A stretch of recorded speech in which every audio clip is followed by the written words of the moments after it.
Welcome back खातिन हज़रात। आज के प्रोग्राम में बाबर इवान साहब के हाथों मुअत्तल हुए पीपल्स पार्टी के सेंट्रल एग्जीक्यूटिव के रुकन डॉक्टर इसरार शाह साहब, अंसार अब्बासी साहब और टेलीफोन लाइन पे हसन निसार साहब।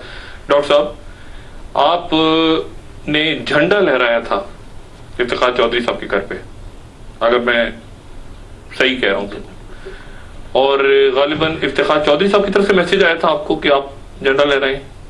जी, उनका हुक्म था और आपने फिर उनकी बाली पे झंडा लहराया था। अब ये बताइए कि अब इफ्तिखार चौधरी साहब को फिर जरूरत पड़ती है, इतरार शाह क्या करेगा? कोई शख्स मेरी कैफियत गेज नहीं कर सकता डॉक्टर साहब। मेरी मौत डिक्लेयर थी, 1 लीटर खून मेरे जिस्म में था और उस वक्त जब मैं रेस्पिरेटर पे था तो वो जो लंदन में बैठी थी ना खातून, जिसका नाम मोहतरमा बेनजीर भुट्टो था, उसने टिकट रेस्पिरेटर पर अनाउंस की है। आप कहते हैं पार्टी, हमारी तरह के लोग कहां जाएंगे? हम अपनी पार्टी के अंदर ही मौजूद हैं। लेकिन डॉक्टर साहब, ये बात याद रखना कि जिस दिन का ये वाकया है, शहीद बेनजीर भुट्टो ने रात को मुझे एफआईए के डायरेक्टर ने बताया कि हमारे पास उस वक्त 18 लोग शहीद हुए, 70 लोग जख्मी हुए, हमारे पास मोबाइलों का ढेर था। अचानक एक मोबाइल रात के 3:45 बजे बजता है, तो दूसरी तरफ उस मोबाइल के ऊपर आवाज आई है, तो वो मोहतरमा बेनजीर भुट्टो की आवाज थी और वो ये कह रही थी बच्चों की तरह कि इसरार से मेरी बात करा दो। तो एफआईए का डायरेक्टर कहने लगा, मैं घबरा गया और मैंने ब्रोच को डीआईजी उसको दे दिया और उन्होंने जिस वक्त सुना तो वो बहुत परेशान थे कि यार रात के 3:45 बजे बेनजीर भुट्टो बच्चों की तरह अपने एक वर्कर के लिए सिसक रही है।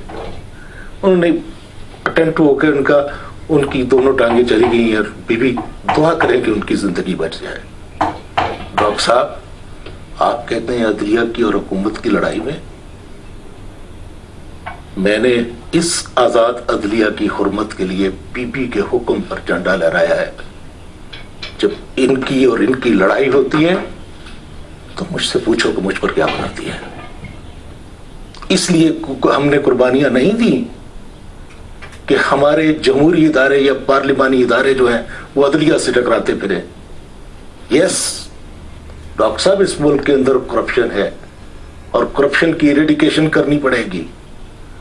हर जमहूरियत के माथे पर करप्शन का चार्ज लगाकर जमहूरियत को निकाला गया है और चाहे वो ज़ियाउल हक आया उसने चार्ज लगाया, मुशर्रफ आया उसने चार्ज लगाया, और आज भी अगर हमारे जमहूरी लोगों ने और इस पार्लियामेंट ने करप्शन के इस टीके को अपने माथे से नहीं धोया तो फिर 19वीं तरमीम भी आ सकती है। बड़े दुख के साथ कहना है, ये 18वीं तरमीम किसी गरीब को रोटी नहीं देती है और ना कोई इस वक्त बेनजीर। क्या करेंगे बाबर इवान बमुकाबला? देखिए बात ये है, क्या करेंगे आप? Accountability is must. अकाउंटेबिलिटी किसी की भी हो।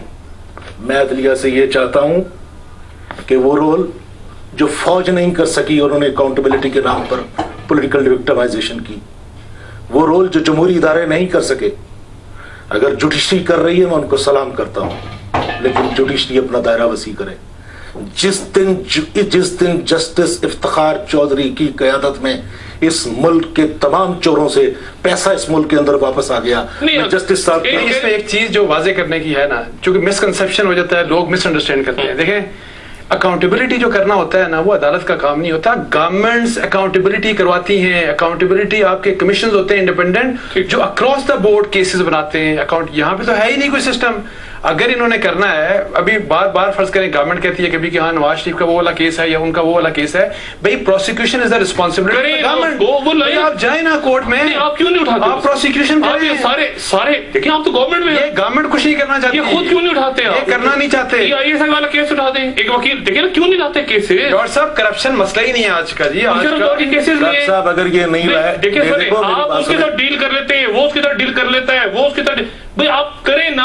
अगर थके आप सब कुछ बोले नहीं डॉक्टर साहब, अगर ये नहीं लाए, 10 ब्यूरोक्रेट्स को टांगे, करप्ट जर्नल्स को, आप करें ना, क्यों नहीं करते? जब ये करेंगे तो अपने बंदे कहाँ जाएंगे? जो कर रहे हैं, जो गवर्नमेंट में कर रहे हैं, वो कहाँ जाएंगे? डॉक्टर साहब अगर ये नहीं किया, मेरी एक बात लास्ट बात करने लगा हूं जी, अगर इन्होंने नहीं किया तो किर्गिस्तान के अंदर हुक्मरान भाग गए, एक वजीर को उन्होंने मार दिया और यहाँ पर तमाम चौकों के अंदर वजीरों के नाश्ते। नहीं तो आप कहोगे उस वक्त, इस वक्त आप हमारे साथ होंगे, मैं आवाम में होऊंगा और वजीरों के मारने वालों में शामिल होऊंगा अगर इन्होंने करप्शन का हिसाब न लिया। चाहे अपने वजीर हुए, चाहे अपने वजीर हुए। ये तो नहीं है कि मेरा वजीर चोरी करे और वो बख्शा जाए, और जो पुराने वजीर चोरियां करके गए, ये वजीरों का मामला नहीं है। सिर्फ वो बात कर रहे हैं जिसके किए बगैर गुजारा नहीं। असल बात ये है कि शख्सियत परस्ती और खुद परस्ती का इससे दूर होना है, वो उससे दूर होना है कि आप भूल जाएं कि आप पार्टी को जिंदा रखना है, असूल जिंदा रहने चाहिए, आदर्श जिंदा रहना चाहिए। वो बंदे का कोई आइडियोलॉजी है, उसको जिंदा रहना चाहिए। पार्टियां आती जाती रहती हैं, ये पूरी तारीख गवाह है। आलम इस्लाम की पूरी तारीख देख लें, बाकी ह्यूमन हिस्ट्री को तो छोड़ें, कुछ नहीं, किसी शय को दबाव नहीं है। बुनियादी इंसानी मुआशरे के चंद बुनियादी उसूल हैं, सिर्फ वो जिंदा रहने चाहिए और वो ही जिंदा रहते हैं। पार्टियां आती जाती रहती हैं।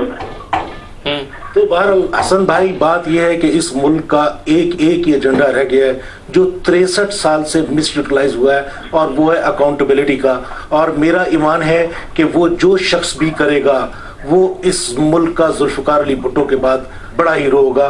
क्योंकि मैं समझता हूं कि आज अगर बिजली नहीं है, आज अगर गुर्बत है, आज अगर अफलास है, तो 18वीं तरमीम की रोटी से उनका पेट नहीं भरा जा सकता। ये नॉन इशू से जिसकी वजह से इस मुल्क को उलझाया गया और 2 साल तक जाया किए गए, और आज भी अगर असल इशूज की तरफ नहीं आए। और मैं समझता हूं असल इशू जो है इस मुल्क में लूटी हुई दौलत है, चाहे वो कोई शख्स हो, उसका अक्रॉस दी बोर्ड होना चाहिए, मुल्क के अंदर हो या मुल्क से बाहर हो। ठीक है, बात ये नहीं, बात तो बड़ी अच्छी है, लेकिन गिला ये है कि आज की पीपल्स पार्टी, आज की गवर्नमेंट का ये कंसर्न नहीं है अकाउंटेबिलिटी। मेरा तो ये, भाई आपने मुशर्रफ के 10 साल, डॉक्टर साहब 10 साल पिछले मुशर्रफ के गुजरे, कोई अकाउंटेबिलिटी किसी की उसकी भी नहीं कर रहे। यही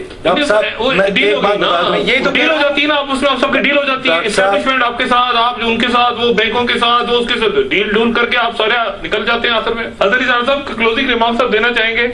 नहीं, कुछ नहीं जी, मैं असरार शाह साहब और इन जैसे जो कोई अगर को 2, 4, 10, 20, 50 होंगे इस मुल्क में, उनके लिए मैं दुआ गो, अल्लाह इन्हें अकल दे, तुम ढंग का काम करें या अपनी आदात बदलें। वैसे हसन भाई, बात यह है कि अल्लाह मियाँ ने मेरी जबान और मेरी गर्दन जो है वो बम धमाके से बचा दी है। मैं वो इसलिए बचाई है कि मैं उस कबीले से ताल्लुक रखता हूँ न जिसकी जबान बंद हो सकती है और न जिसकी गर्दन झुक सकती है, क्योंकि वो कबील जो है वो इमाम हुसैन से शुरू होता है और जुल्फकार अली भुट्टो और मोहतरमा बेनज़ीर भुट्टो तक जाता है। डॉक्टर साहब, ये जो हसन साहब ने बात की ना, बड़ी इंपॉर्टेंट बात है कि हमें अगर कुछ लर्न करना है, आगे चलना है ना, तो शख्सी सियासत से बाहर निकलना है। हमें असूल की बात करनी है, तो असूली बात करें हम उसके साथ हैं, और जो बेअसूली की बात करें हम उसके साथ नहीं है। ये सबसे इंपॉर्टेंट बात है। हज़ारी साहब, आपका बहुत शुक्रिया, आपने गुफ्तगू में हिस्सा लिया, और डॉक्टर इसरार शाह आपका बहुत शुक्रिया, अंसार अब्बासी साहब आपका बहुत शुक्रिया। ख़वातीन और हज़रात, आने वाला हफ्ता बहुत सियासत में कुछ अजब सी रुख इख्तियार करता नजर आ रहा है, और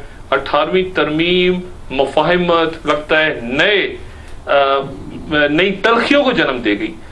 पख्तूनख्वा हजारे के हवाले से इशू चल रहे हैं, अदलिया हुकूमत के सामने खड़ी है, सेनेट में क्या होता है, पास होती है नहीं होती, अगर नहीं होती तो मुसीबत, पास हो भी जाती है तो भी नए मसाइल। और जहां नए सूबों की बात हो रही है, पख्तूनख्वा के अंदर, हजारे के अंदर आपने देखा कि लोग एहतजाज कर रहे हैं, बिजली लोड शेडिंग पे कई घंटे की तवालत से बेजार दुनिया सड़कों में निकल आई एहतजाज करती।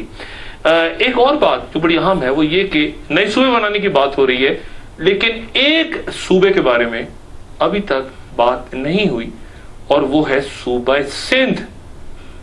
अगर नए सूबे बनते हैं तो सिंध से क्या आवाज आती है।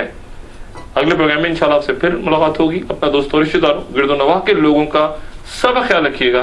अल्लाह हाफिज।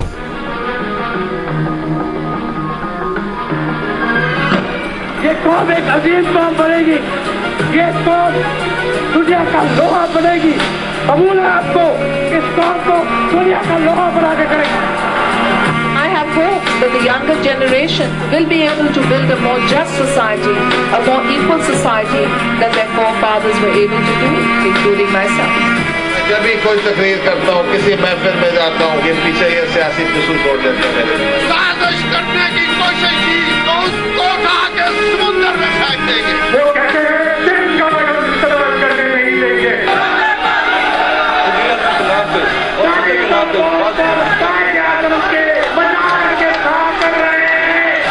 मजबूर हूँ कि मैं मिस्टर बशीर हूँ इस पर, तो जाहिर है कि I hope this is enough message for them. नुकसान तो मेरा हुआ है, मेरे बच्चों की माँ का हुआ है, तुम्हारे को पेट में क्या तकलीफ है?